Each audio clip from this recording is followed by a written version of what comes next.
my humble request is for an in-person inquest to finally and definitively settle in our hearts and minds what happened to our beloved Efeso.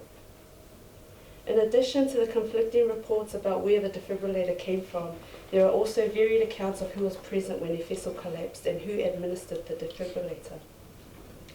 The police told me it was an emergency doctor who happened to be walking by on her way to the hospital via the train at Britomart. Another account stated it was someone from Auckland Transport. Yet another claimed it was the water run race event manager.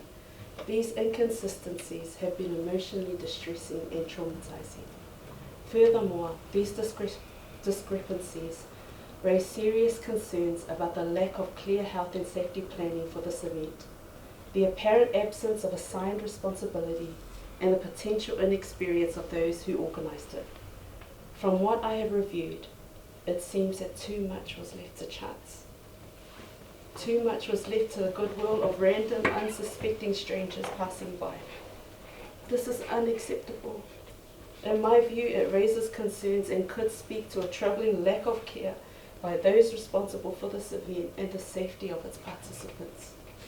Essentially, there is some uncertainty around whether, perhaps where the defibrillator came from, B, whether the timing we're talking about is 2 minutes or 4 to 5 minutes.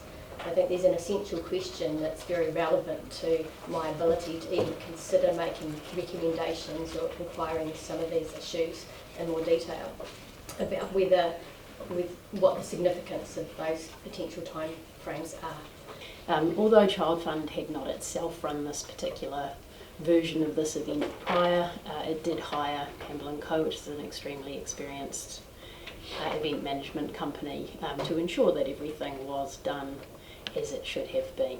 I believe that one day my children will ask me what happened to Efeso, and they deserve answers.